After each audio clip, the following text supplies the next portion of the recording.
Warriors announced yesterday that DeMarcus Cousins is out indefinitely with a torn quad.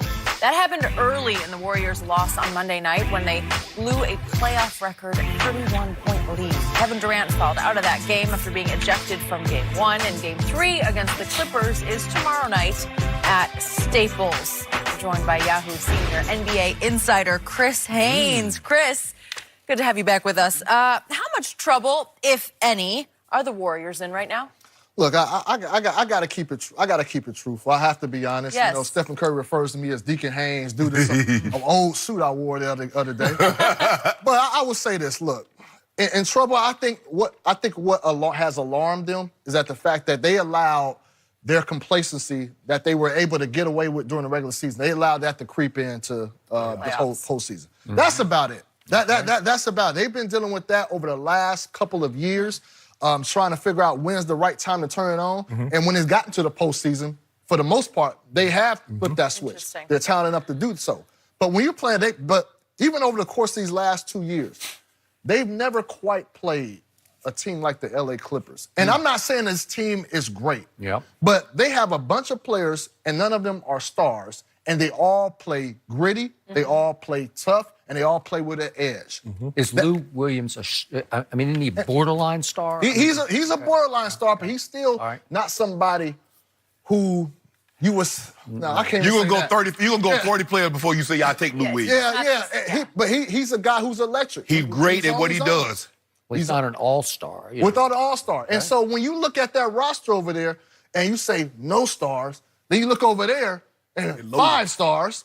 I think they look at that as well, the Golden State Warriors. And so I think that's what allowed them to kind of lose that edge. But at the same time, look, I think that's going to be a wake-up call for them. I think it's going to be a wake-up call for Kevin Durant because he has to step up and wake up himself. Pat Beverly. I think they'll take care of business. I'm not trying to make excuses, just trying to be real.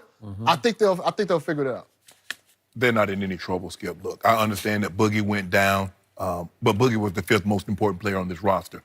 Boogie was the icing on the cake. He wasn't the cake. And no matter if your cake is bad, I don't care how much icing you put on it. It's not going to be good.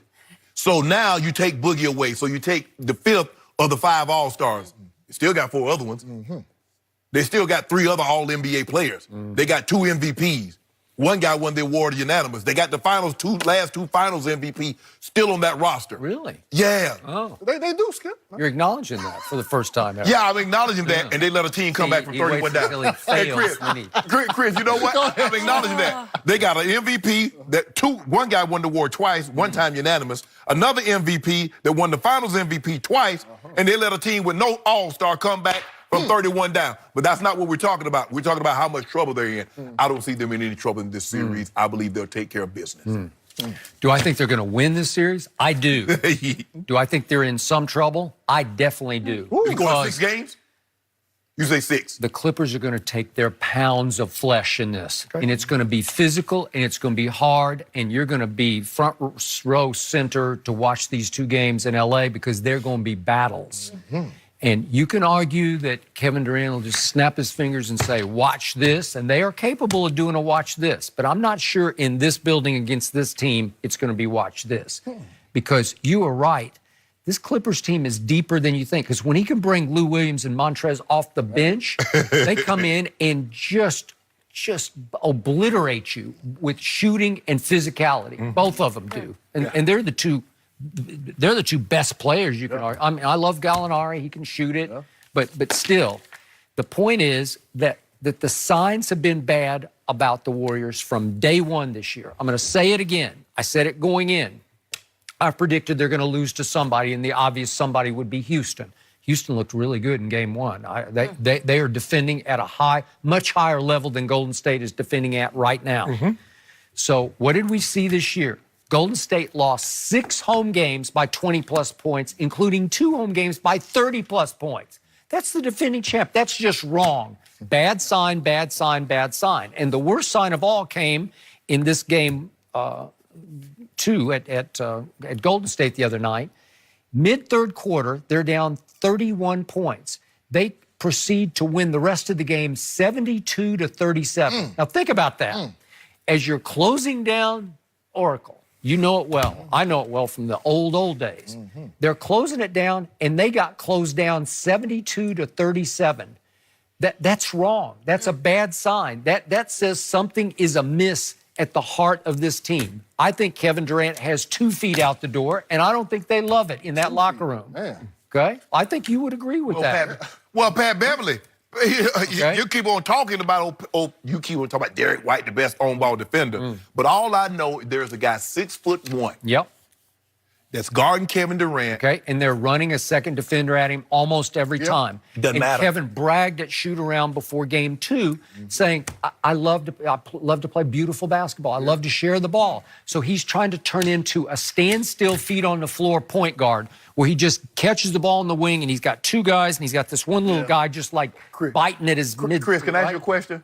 If Pat Beverly had guarded LeBron James and they had a 34-point lead, and he had only taken 8 shots, We don't lose. care. LeBron James is irrelevant. Would they be saying, oh, he had... Is irrelevant. Nobody's talking about it. He's we just out of talked the about playoffs. It. We just talked about him We don't earlier. care. We just talked about him We earlier. don't care. we do. He's out of sight, out of mind. No, because Patrick Beverly is D'ing your guy up, who you said is the best player. He's trying to share the ball. He turned it over 9 times. He did. So they had 21 turnovers in Game 1 and 22 in Game 2. That's horrendously bad. But I will say this about what Pat Beverly is doing. You talk about those turnovers. He has a big part to do with those turnovers because, look, Kevin Durant is standing straight up on offense. He is. Patrick Beverly is right all up in him on his I got knees, it. Yeah, taking I his got it. balance away. Okay. And there was a couple times Kevin Durant, who was 7 foot, he's throwing these off-balance Totally agree. passes I agree. and getting picked off. Okay, who's picked him off 4 times? Big play Shea. How about Shea Gilgeous-Alexander? Huh? No, a rookie point guard who is long, he can get his hands on the ball. No, but you remember you? When they played, the Clippers played the Lakers, and Pat Beverly said the night before, I want LeBron. Yeah. I want He LeBron. doesn't You care. came out here after they beat him and talk about how could Patrick Beverly, little Patrick Beverly, he a little gnat to LeBron. He's supposed to just flick him out the way. He ain't saying that now, huh? He's the No. best player on the planet. No, you told me Kevin Durant to play for him. That's what you've been Yeah, saying. No, you're telling me that guy. Yeah. Well, But that guy had 12 assists, okay. and they lost. Yeah. Your guy had 5 assists. Patrick Beverly took LeBron solo. He's got help in this one. Oh, solo, huh? There was no help coming from the back, huh? So what is this, the Charles Lindbergh flight? He went solo. He flew solo with LeBron. You don't even believe that. Spirit of St. Louis. Yeah, no, he's not. I will say this: Kevin Durant looks disengaged. He does. He's not being aggressive. And I will say this to give him the benefit. For the last month or so, he's been in this pass-first mode. Yes. And that has worked for them thus far. Stephen Curry has carried them offensively. Sure. But in this series right now, it's very important and crucial that he get out of that pass-first mode and show Patrick Beverly, your little 6'1" self can't stop me, can't guard me. Because he can't. And he did, and Kevin Durant, I don't know why, but he didn't address the media. I was just going to ask you that. Does that bother you? Look, it doesn't got a bother job me. to do. Look, listen, I'm gonna do my job whether he talks or not. So it doesn't bother me, but the optics don't look good when you're only taking 8 shots. Patrick Beverly is talking like crazy on off the court and off the court, and then you're nowhere to be found. That doesn't look good. But look, he's Kevin Durant. I think he'll show up, but He might drop 40 on Pat. He might drop 40 on Pat.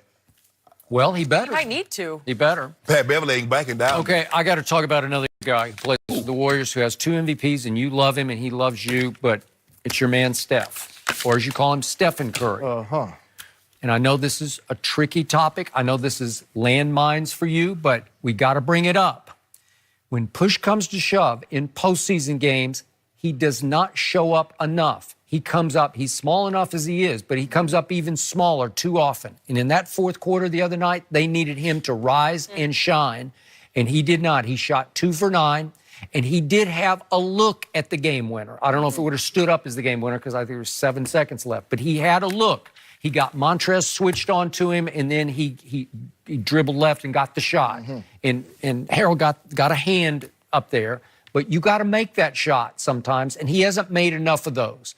And there have been too many times against LeBron when they blew the 3-1 lead where he just disappeared in games, 5, 6, and 7. You know? Yo, is that coincidence? 3-1, 31? I don't know. What's 31? What the 31-point lead? Oh, 3-1. I'm just saying. I can't even begin to make that. I don't know. And I think Steph will be 31 next season. Oh, wow. Well, there you go.